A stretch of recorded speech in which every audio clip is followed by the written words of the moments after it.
This channel does not promote any violent, harmful, or illegal activities. All content provided by this channel is meant for an educational purpose only. Bihar ভোটের আগেও আরও কাছাকাছি কংগ্রেস ও তৃণমূল পাটনায় রাহুলের vote অধিকার যাত্রায় যোগ দেবে বাংলার শাসক দল। ভোট অধিকার যাত্রা কর্মসূচিতে টিএমসিকে যোগ দেওয়ার আহ্বান জানান রাহুল নিজে।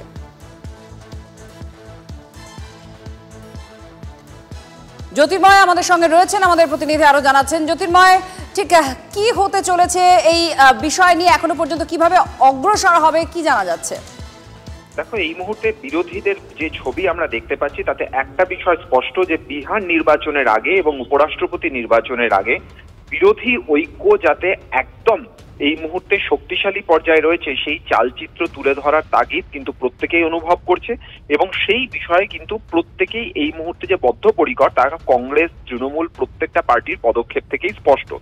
আগামী দিনে পশ্চিমবঙ্গে বিধানসভা নির্বাচন রয়েছে, সেই বিধানসভা নির্বাচনে কংগ্রেসের সঙ্গে জোট হবে কি হবে না তার সময় স্পষ্ট করে দেবে, কিন্তু যেভাবে তৃণমূল এবং কংগ্রেস পাশাপাশি আসছে সেটা যথেষ্ট গুরুত্বপূর্ণ। বাদল অধিবেশন চলাকালীন রাহুল গান্ধীর বাসভবনে একটি ডিনার কর্মসূচি ডাকা হয় এবং সেখানে অভিষেক বন্দ্যোপাধ্যায় যোগ দেন, এবং সেই কর্মসূচিতেই বা সেই নৈশভোজের অনুষ্ঠানেই রাহুল গান্ধী এবং তেজস্বী যাদব অভিষেক বন্দ্যোপাধ্যায়কে আমন্ত্রণ জানান যে 1 সেপ্টেম্বর বিহারে যে 15 দিন ধরে ভোট অধিকার যাত্রা রাহুল গান্ধীর নেতৃত্বে চলবে তার কনক্লুডিং সেরিমনি হবে পাটনায় 1 সেপ্টেম্বর। সেখানে মমতা বন্দ্যোপাধ্যায় এবং অভিষেক বন্দ্যোপাধ্যায় তারা যোগ দিন, এই আবেদন জানানো হয়। মমতা বন্দ্যোপাধ্যায়কেও সেই বৈঠক থেকে ফোন করা হয়। আজ তৃণমূলের সূত্র থেকে যে খবর আমরা পাচ্ছি যে তৃণমূল কংগ্রেস সেই কর্মসূচিতে পাটনায় যোগ দেওয়ার সিদ্ধান্ত নিয়েছে, কিন্তু সেখানে অভিষেক বন্দ্যোপাধ্যায় যাবেন, মমতা বন্দ্যোপাধ্যায় যাবেন নাকি কোনো প্রতিনিধি পাঠানো হবে সেই বিষয় নিয়ে এখনো কোনো চূড়ান্ত সিদ্ধান্ত হয়নি, কিন্তু তৃণমূল যে যোগ দেবে সেই বিষয়টি অফিসিয়াল সোর্স থেকে ইতিমধ্যেই কনফার্ম করা হয়েছে।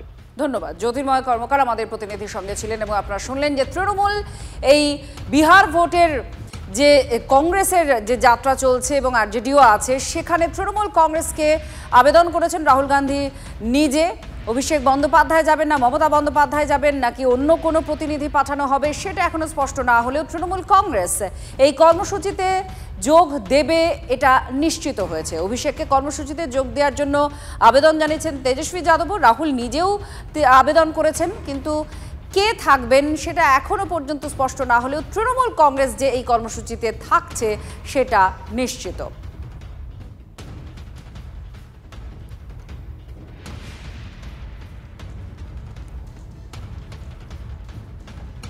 সংসদে 130তম সংবিধান সংশোধনী বিল হিসেবে বন্দি মন্ত্রী অপসারণ বিল পেশ হলেও জয়েন্ট পার্লামেন্টারি কমিটি অর্থাৎ জেপিসি গঠন এখনো 20 বাঁও জলে। সূত্রের খবর, বিরোধী দলগুলির তরফে কমিটিতে কোন সাংসদরা থাকবেন সেই নাম জমা না দেওয়ার জন্য গঠিত হচ্ছে না এই কমিটি। গুরুতর দুর্নীতিতে মুখ্যমন্ত্রী এবং মন্ত্রীদের গ্রেফতারি সংক্রান্ত বিলের ওপরে গঠিত জেপিসিতে প্রতিনিধি না পাঠানোর সিদ্ধান্ত আগেই নিয়েছে তৃণমূল কংগ্রেস। একই পথে হেঁটেছে সমাজবাদী পার্টি, আম আদমি পার্টি এবং শিবসেনা।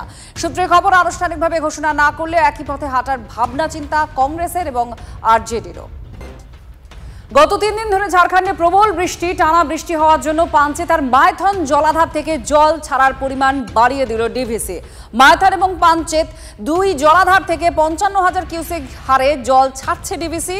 এর ফলে দক্ষিণবঙ্গের 5 জেলায় দামোদর সংলগ্ন যে অববাহিকা বা অঞ্চল আছে সেখানে প্লাবনের আশঙ্কা করা হচ্ছে। কমলা সতর্কতা জারি করেছে ডিভিসি।